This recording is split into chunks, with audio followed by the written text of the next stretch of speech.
टेक्नेप YouTube च्यानलमा यहाँलाई हार्दिक स्वागत छ।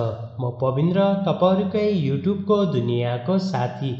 यदि आज पनि हामीले नेपालको अपडेटको बारेमा कुरा गर्ने भने खासै डिभाइसहरु चाहिँ नेपाली बजारमा चाहिँ लन्च भएको छैन। बट यस हामी चाहिँ देख्ने चाहिँ धेरै कुरा आएको छ। रेडमीको, Xiaomiको, Samsungको माइक्रोमैक्स इन पनि चाहिँ हामी चाहिँ तयारी गरिरहेको छ। सो होपफुली सायद हामीले छिटै नै यो मोबाइलहरुलाई नेपाली बजारमा देख्न सक्ने छौं। यदि हामीले चाहिँ इन्टरनेसनलको कुरा गर्ने भने यदि ग्लोबल रूपको यदि हामीले कुरा गर्ने चाहिँ धेरै जसो मोबाइलहरु चाहिँ लन्च हुन चाहिँ तयारी गरिरहेको छ र होपफुली नेपाली बजारमा पनि छिटै देख्न सक्ने छौं। आजको यदि हामीले पहिलो अपडेटको कुरा गर्ने भने OnePlus को तर्फबाट रहेको छ। OnePlus Nord 3 चाहिँ छिटै लन्च हुन्छ भन्ने कुरा पनि आएको छ। साथमा केही कन्फिगरेसनहरु पनि आउट भएको छ। तपाईले यसमा चाहिँ 150 वाटको सुपर फास्ट चार्जिङ एडाप्टर देख्नुहुनेछ र चाहिँ 120 हर्ज को यिनको चाहिँ रिफ्रेश रेट हुन्छ भन्ने कुरा पनि आएको छ। 8GB र 6GB को RAM, 128 256GB सम्मको यिनको स्टोरेज हुन्छ भन्ने कुरा पनि आएको छ र क्यामेरा चाहिँ 64 मेगापिक्सलको। सो लेट्स सी हेरौं OnePlus ले आफ्नो आउनलागेको मोबाइलमा के चेन्जेस लिएर आउँछ। अर्को अपडेट रहेको छ DJI बाट। DJI ले पनि आफ्नो चाहिँ सायद नयाँ ड्रोनलाई लन्च गर्छ भन्ने कुरा पनि आएको छ। यही महिना उनीहरुको चाहिँ इभेन्ट छ। बट यहाँ यस्तो खालको चाहिँ एउटा चाहिँ फोटो पनि बाहिर आइसकेको छ। जुन फोटो तपाईले यहाँ देख्नु भएको छ यो चाहिँ नयाँ ड्रोन हो भन्ने कुरा पनि आएको छ। कस्तो खालको ड्रोन उनीहरुले चाहिँ लन्च गर्छ त्यो त अब हामीले हेर्न बाँकी नै छ। अब मार्च 21 मै उनीहरुले लन्च गर्ने तयारी गरिरहेको छ।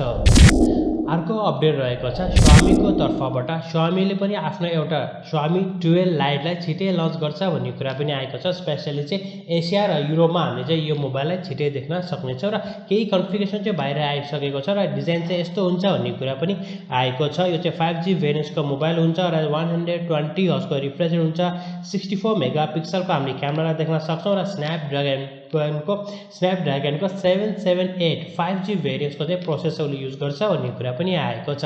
मेन त हुन्छ उले नेपाली बजारमा कहिले र कति प्राइसमा चाहिँ लन्च गर्छ। अर्को अपडेटको यदि हामीले कुरा गर्ने भने अर्को अपडेट रहेको छ ओनरको तर्फबाट। ओनर म्याजिक लाइट 4 पनि छिटै लन्च हुने चाहिँ तयारी गरिरहेको छ भन्ने कुरा आएको। जुन चाहिँ उनीहरुको चाहिँ इभेन्ट छ एकदम ठुलो इभेन्ट उनीहरुले राखिरहेको छ न। Huawei पछि अब उनीहरुले नै हो अब लिड गर्ने। सो यसमा चाहिँ उनीहरुले यो पनि मोबाइल चाहिँ इन्ट्रोडक्सन गर्छ भन्ने कुरा पनि आएको छ। के डिजाइन पनि आएको छ जुन तपाईले डिजाइन यहाँ हेर्न सक्नुहुनेछ। यसको साथसाथ यसमा चाहिँ 48 मेगापिक्सलको क्यामेरा हुन्छ। 40 वाटको सुपर फास्ट चार्जिङ एडाप्टर हुन्छ।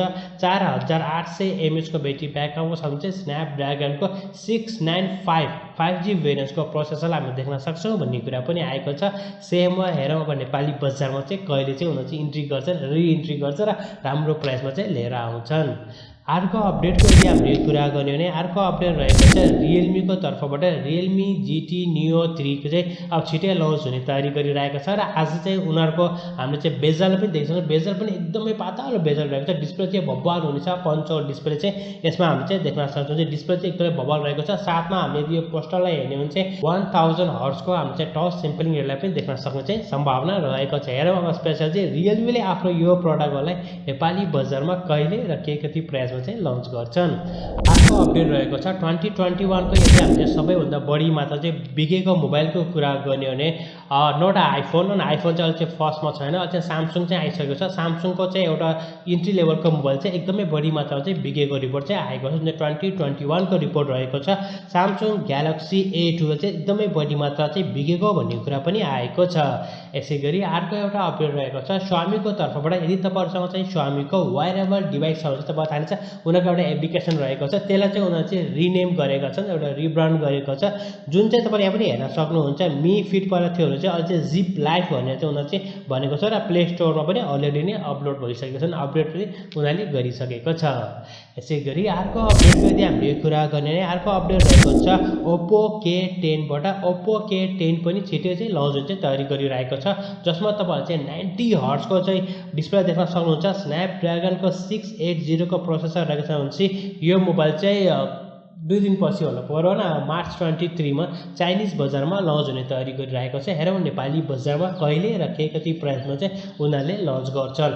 यसैगरी यदि हामीले गेमको बारेमा कुरा गर्ने हो भने बब्बल गेमहरु चाहिँ फ्रीमा रहेको छ। जानुस् क्लाइम गर्नुस् न भन्नाले राम्रो खालको ट्रिपल ए चाहिँ मैले भन्न खोजेको त राम्रो गेमहरु चाहिँ एपिक स्टोरमा रहेको छ। स्टिममा पनि एकदमै फ्री गेमहरु रहेको छ र अरु प्लेटफर्ममा पनि तपाईले केही फ्री टु प्ले गेमहरु पाउनुहुनेछ। जानुस् क्लाइम गर्नुस् यदि तपाईलाई चाहिँ मन पर्छ भनेपछि आजको अपडेट चाहिँ यही नै रहेको छ। आई होप दैट तपाईँलाई आजको भिडियो मन पर्यो होला। यदि भिडियो सम्बन्धी कुनै पनि सल्लाह या सुझाव कृपया हाम्रो कमेन्ट्समा कमेन्ट गर्नुहोस्। यदि तपाईँ हाम्रो च्यानलमा नयाँ हुनुहुन्छ छ डेली टेक न्युज नेपालीमा हेर्न मनपर्छ भने च्यानललाई सब्सक्राइब गरी साथमा रहेको बेल आइकनलाई क्लिक गर्न पनि नभुल्नुहोला।